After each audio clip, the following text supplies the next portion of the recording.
keuangan atau sering kita sebut SSK untuk triwulan 4 2024 menurut kami Komite Stabilitas Sistem Keuangan tetap terjaga di tengah divergensi atau divergensi pertumbuhan ekonomi dunia.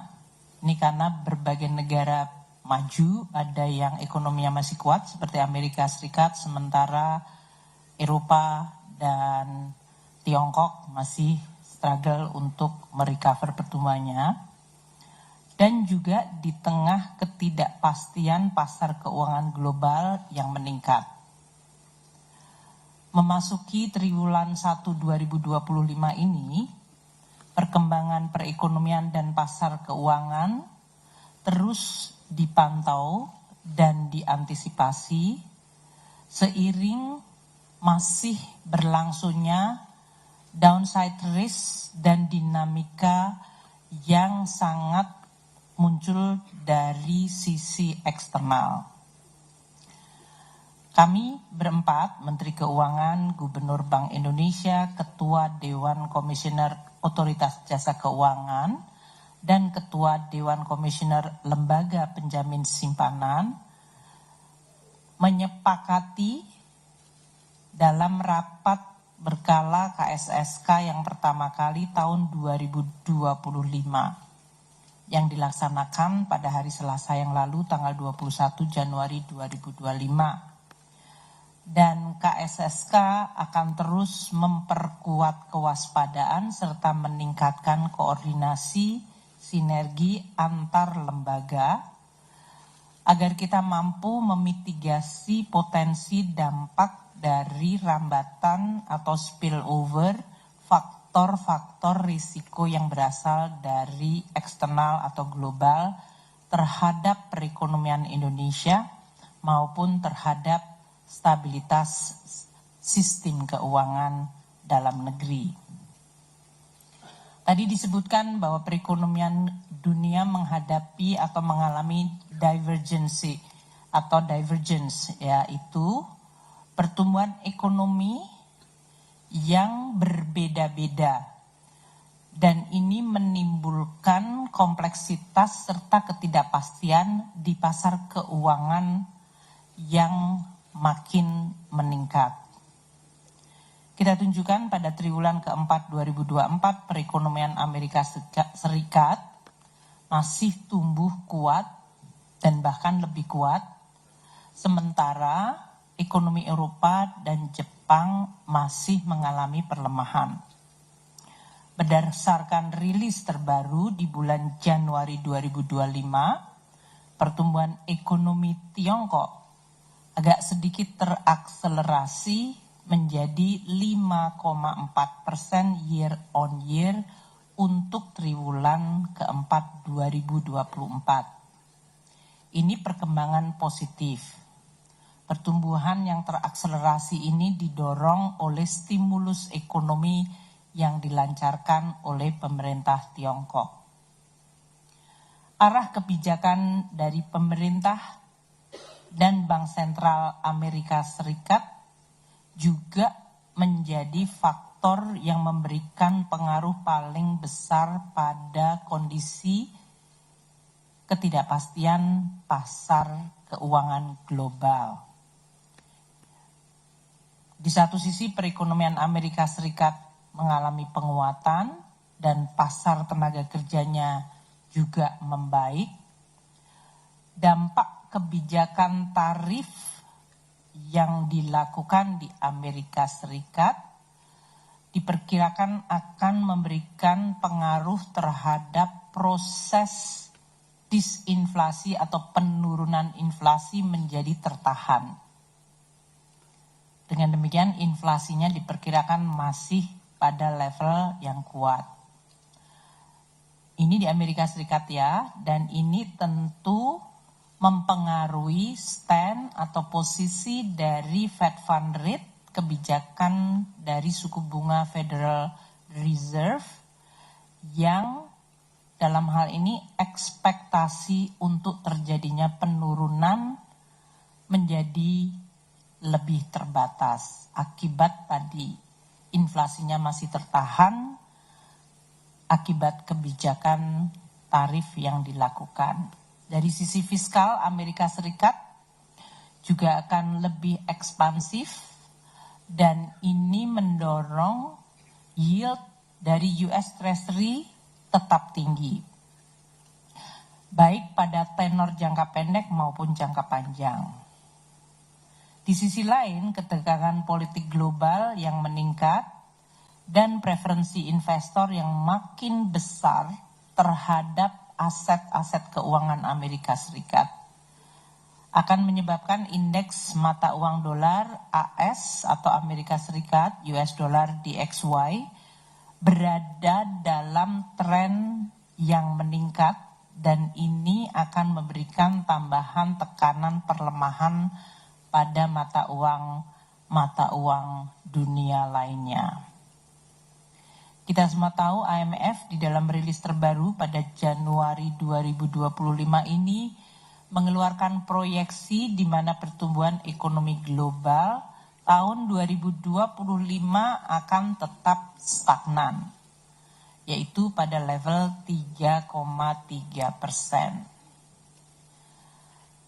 Dengan suasana itu, ekonomi Indonesia masih mampu menunjukkan resiliensi atau ketahanan. Pada triwulan ketiga, ekonomi kita tumbuh 4,95% year on year, terutama didukung oleh investasi, konsumsi rumah tangga, dan pertumbuhan ekspor. Di triwulan keempat ini, pertumbuhan ekonomi Indonesia diperkirakan akan tetap terjaga, ditopang oleh kenaikan investasi, terjaganya konsumsi rumah tangga, dan belanja pemerintah pada akhir tahun. Selain itu, pilkada atau pemilihan kepala daerah yang dilakukan secara serentak pada bulan November 2025 dan musim libur di akhir tahun termasuk Natal dan Tahun Baru menjadi faktor pendorong positif untuk prospek perekonomian di triwulan keempat 2024. Dari sisi external balance, perdagangan internasional Indonesia masih mencatatkan surplus neraca perdagangan pada tahun 2024 yang baru saja kita tutup. Dengan pada saat yang sama indeks dari PMI Manufaktur Indonesia pada bulan Desember 2024 kembali masuk ke zona ekspansif. Ekonomi Indonesia kami perkirakan akan tumbuh 5% year on year untuk keseluruhan tahun 2024. Untuk tahun 2025 sesuai dengan pembahasan dengan DPR di APBN, pertumbuhan diperkirakan di 5,2%. Dari sisi nilai tukar rupiah, tetap terkendali di tengah ketidakpastian global yang tinggi. Ini tentu didukung oleh kebijakan stabilisasi dari Bank Indonesia. Secara keseluruhan, tahun 2024 hingga akhir tahun 31 Desember 2024, rupiah tercatat pada level 16.095 rupiah per dolar. Ini artinya sepanjang tahun 2024 rupiah mengalami perlemahan 4,34% point to point dibandingkan kondisi akhir tahun 2023. Kalau kita bandingkan dengan mata uang negara-negara lain seperti Korea Won, Meksiko dengan pesonya, Brazil dengan real, Jepang dengan Japanese yen, dan Turki dengan lira, maka perkembangan rupiah meskipun tadi mengalami depresiasi 4,34 point to point masih lebih baik. Untuk awal tahun 2025 ini tekanan mata uang dolar seperti yang tadi saya sampaikan di XY dengan penguatan indeks mata uang dolar yang tetap kuat. Nilai tukar rupiah hingga 23 Januari tercatat mengalami pelemahan 1,14% point to point. Ini lebih baik dari nilai tukar yang terjadi pada akhir tahun 2024. Hal ini sejalan dengan tren dari nilai tukar mata uang regional lainnya. Nilai tukar rupiah kita menguat terhadap mata uang kelompok negara maju di luar dolar Amerika. Dan nilai tukar rupiah kita relatif stabil terhadap mata uang kelompok negara-negara berkembang. Perkembangan tersebut sejalan dengan kebijakan stabilisasi Bank Indonesia yang nanti akan dijelaskan lebih detail oleh Pak Gubernur dan juga didukung oleh aliran masuk modal asing yang masih berlanjut dari imbal hasil instrumen keuangan domestik yang dianggap cukup menarik dan juga prospek perekonomian Indonesia yang juga tetap resilient dan baik. Cadangan devisa kita pada posisi akhir Desember 2025 tercatat tinggi, yaitu sebesar 155,7 miliar US dollar. Ini artinya setara dengan 6,7 bulan import atau 6,5 bulan import plus pembayaran utang luar negeri pemerintah. Angka 6,7 atau 6,5 ini berada di atas standar kecukupan yang digunakan secara internasional, yaitu 3 bulan import. Untuk inflasi indeks harga konsumen 2024 terjaga di dalam range yaitu 2,5 plus minus 1% sebagai range sasaran yang sudah disepakati. Inflasi indeks harga konsumen Desember 2024 tercatat 1,57% year on year. Terkendalinya level inflasi ini sejalan dengan konsistensi suku bunga kebijakan BI rate untuk mengarahkan agar ekspektasi inflasi tetap terjaga sesuai sasarannya. Untuk komponen inflasi, terutama inflasi volatile food, mengalami penurunan. Ini terutama didukung dengan pasokan pangan dan mulai masuknya musim panen. Dan tentu sesuai dengan selama ini kita sampaikan, sinergi pengendalian inflasi oleh tim pengendali inflasi pusat dan daerah, dalam hal ini TPIP dan TPID, masih terus terjaga sinerginya secara erat, juga melalui Gerakan Nasional Pengendalian Inflasi Pangan. Untuk ke depan, pemerintah dan BI akan terus menjaga dan meyakini inflasi dapat dikendalikan pada sasaran 2,5 plus minus 1 untuk tahun 2025 dan 2026. Inflasi inti core inflation diperkirakan akan tetap terkendali karena ekspektasi inflasi yang tetap terjaga dan juga kalau kita lihat perekonomian, kapasitas ekonomi juga masih memadai. Sehingga kalau ada pergerakan demand masih bisa terakomodasi dengan kapasitas yang ada. Komponen inflasi yang berasal dari imported inflation juga tetap terkendali. Dan juga kita melihat dampak positif dari digitalisasi ikut menjaga di dalam pergerakan inflasi yang rendah stabil. inflasi dari volatile food diperkirakan akan tetap terjaga dengan masuknya sekarang musim panen dan musim tanam dan musim panen dan juga curah hujan yang sudah kembali normal.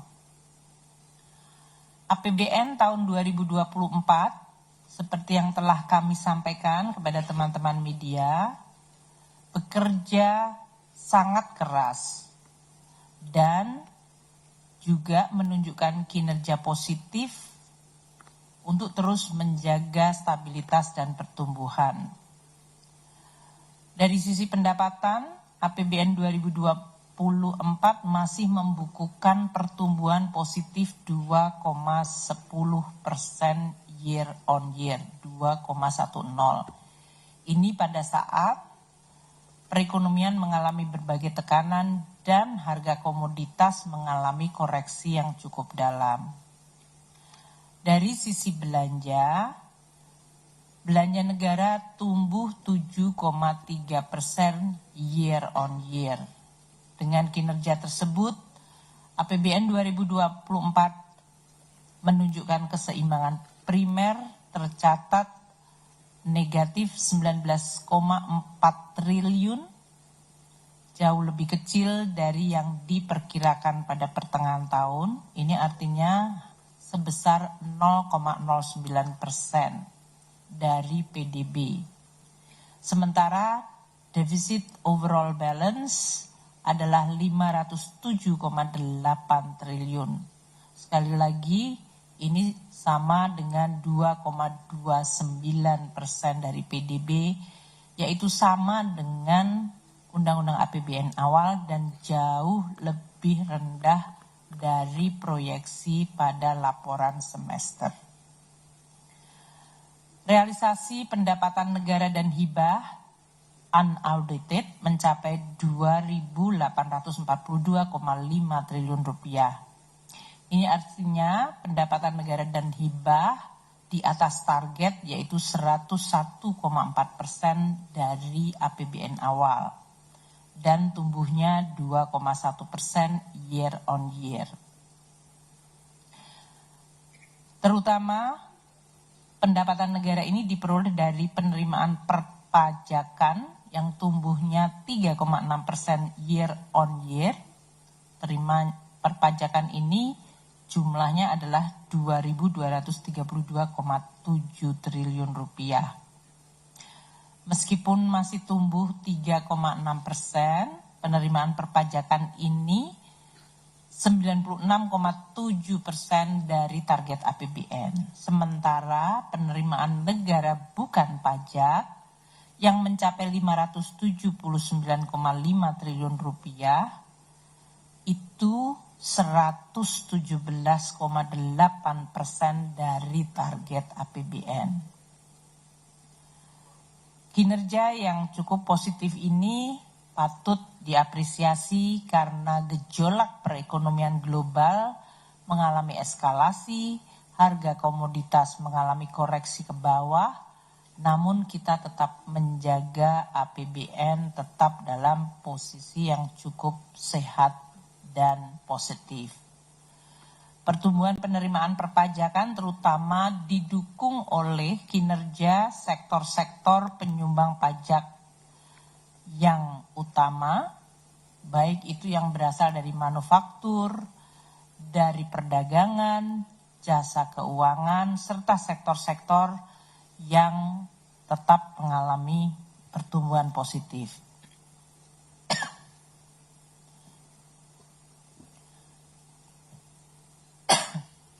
Untuk penerimaan cukai dan pajak internasional, kita juga melihat adanya kontribusi yang cukup baik. Sementara dari sisi PNBP, kita masih bisa mengumpulkan penerimaan yang tadi di atas target 117,8%. Selain dari peningkatan kontribusi BUMN melalui dividen yang disetor, juga dari operasional PLU.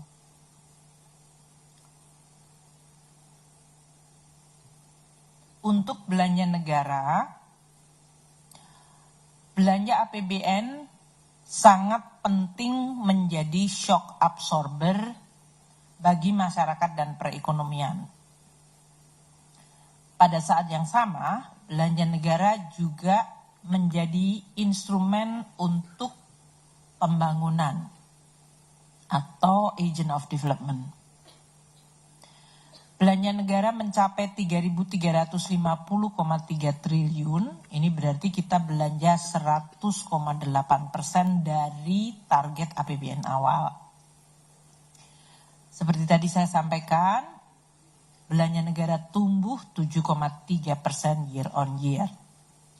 Untuk belanja pemerintah pusat mencapai 2.486,7 triliun rupiah, bahkan tumbuhnya lebih tinggi yaitu 11% year on year. Sementara transfer ke daerah 863,5 triliun rupiah itu tumbuh 7,7% year on year. Kinerja positif dari belanja negara ditopang oleh adanya tahun 2024 kenaikan belanja pegawai yang mencapai 12,6% year on year. Belanja barang mengalami kenaikan 19,6% year on year, sementara itu belanja modal juga tumbuh tinggi di 16,3% year on year. Seluruh kenaikan belanja tahun 2024 ini yang menikmati adalah masyarakat dalam berbagai bentuk bantuan sosial, stabilitas pasokan dan harga pangan, pemberian THR, kenaikan gaji, ASN TNI Polri, penyelesaian proyek infrastruktur dan proyek strategis nasional, serta berbagai bantuan-bantuan masyarakat lainnya. Dari sisi pembiayaan anggaran yang terus dijaga dan dikelola secara prudent untuk tetap menjaga agar APBN sustainable, realisasi pembiayaan 2024 tercapai 553,2 triliun rupiah. Ini 105,8% dari APBN. Untuk pembiayaan utang mencapai 556,6 triliun rupiah atau hanya 85,9% dari target APBN. Sedangkan pembiayaan non-utang bahkan mencapai minus 3,4 triliun rupiah. Realisasi pembiayaan utang yang lebih rendah dari yang dirancang APBN, terutama melalui penerbitan surat berharga negara atau SBN neto, yaitu sebesar 450,7 triliun rupiah, dan pinjaman neto sebesar 105,8 triliun rupiah. Pembiayaan yang terus dijaga secara hati-hati dan terukur dengan terus memperhatikan outlook dari defisit APBN dan likuiditas pemerintah, serta dinamika pasar keuangan yang terus meningkat, dan keseimbangan antara biaya utang dengan risiko utang. Pemerintah akan terus mengoptimalkan pengelolaan APBN dan peran APBN sebagai instrumen penting untuk melakukan stabilisasi, memperbaiki distribusi pemerataan, dan meningkatkan efisiensi dari perekonomian.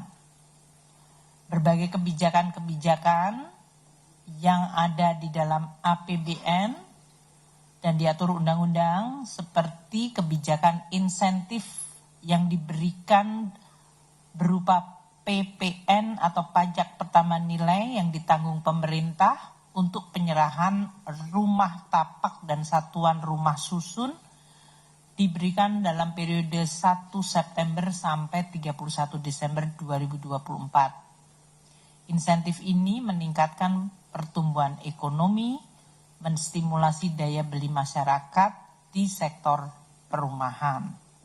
Perkiraan jumlah unit rumah yang dapat diidentifikasi menikmati kebijakan insentif perpajakan ini adalah 41.150 unit rumah. Pemerintah juga memberikan insentif PPN bea masuk DTP ditanggung pemerintah untuk kendaraan bermotor listrik berbasis baterai atau KBLBB. Dan kebijakan ini diteruskan di tahun 2025. Insentif diberikan atas import dan atau penyerahan KBLBB bagi investor baru maupun produsen dalam negeri yang tentu memiliki komitmen untuk memproduksi atau berinvestasi membuka pabrik KBLBB di dalam negeri.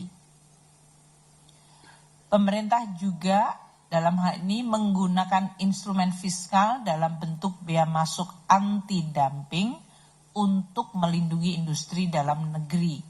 BMAD, bea masuk anti-dumping, diberlakukan untuk impor produk biaxially oriented polypropylene atau BOPP dan produk canai lantaian dari besi atau baja bukan paduan.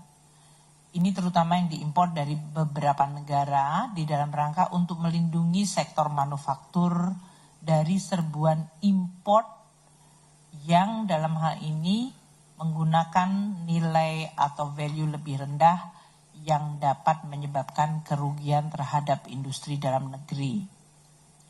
Di sektor keuangan, pemerintah memperbarui pembentukan cadangan piutang tak tertagih yang dapat dikurangkan dari penghasilan bruto terutama bagi bank dan badan usaha lain yang menyalurkan kredit atau pembiayaan yang diawasi oleh OJK melalui PMK 74/2024.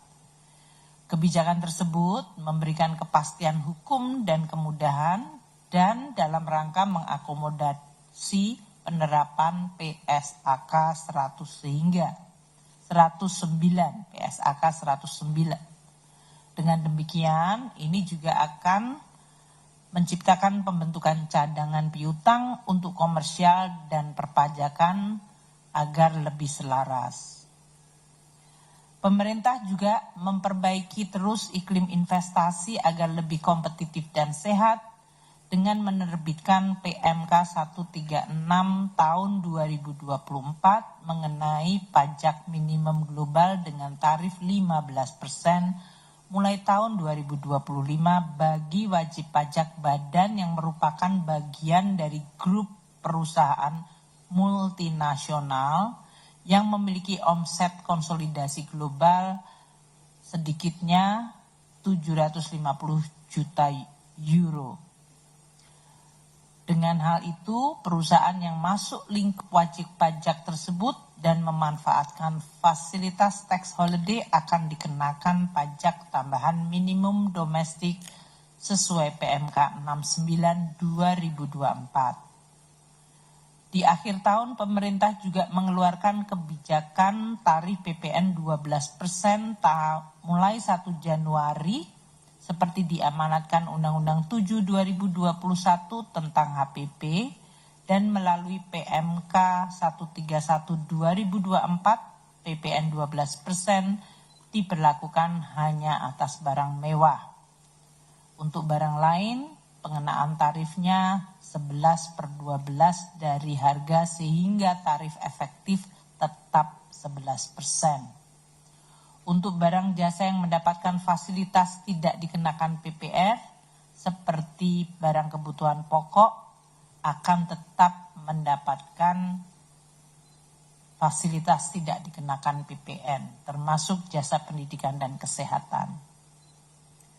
Dari sisi belanja di triwulan keempat, pemerintah juga melanjutkan pemberian program untuk melindungi rakyat dan menjaga stabilitas melalui bantuan pangan dan stabilisasi pasokan dan harga pangan atau SPHP, subsidi energi dan kompensasi untuk BBM, listrik, LPG dan pupuk, serta bantuan sosial baik dalam bentuk program Keluarga Harapan, PIP, KIP kuliah, sembako, dan pembayaran untuk jaminan kesehatan bagi keluarga tidak mampu, yaitu PBI JKN. Pemerintah juga memberikan dukungan kepada akses kredit usaha menengah dan kecil melalui program KUR dan dukungan di sektor perumahan. Sebagai instrumen penting, APBN juga terus melakukan investasi dalam menguatkan kualitas SDM melalui program-program di bidang pendidikan, kesehatan, penurunan stunting, pengentasan kemiskinan, dan juga dalam mendukung penyelesaian PSN. APBN 2024 juga menjadi instrumen penting untuk pelaksanaan pilkada serentak, pemilu, dan juga mendukung terbangunnya ibu kota negara baru. Pemerintah akan memberikan terus dukungan dengan terutama program-program yang sekarang menjadi fokus perhatian dari Presiden terpilih, Presiden Prabowo Subianto dan Wakil Presiden Gibran Rakabuming. Terutama untuk 2025 adalah makan bergizi gratis, pemeriksaan kesehatan gratis, renovasi sekolah, dan pembangunan sekolah unggulan. Saya akan berhenti sekarang untuk memberi kesempatan kepada Gubernur Bank Indonesia yang nanti akan dilanjutkan oleh Ketua DK OJK dan Ketua DK LPS untuk menyampaikan bagian-bagian yang merupakan tugas dari masing-masing lembaga. Kami akan terus berkoordinasi dengan BI, OJK, LPS agar kita terus menjaga stabilitas dan terutama juga mendorong pertumbuhan ekonomi. Silakan Pak.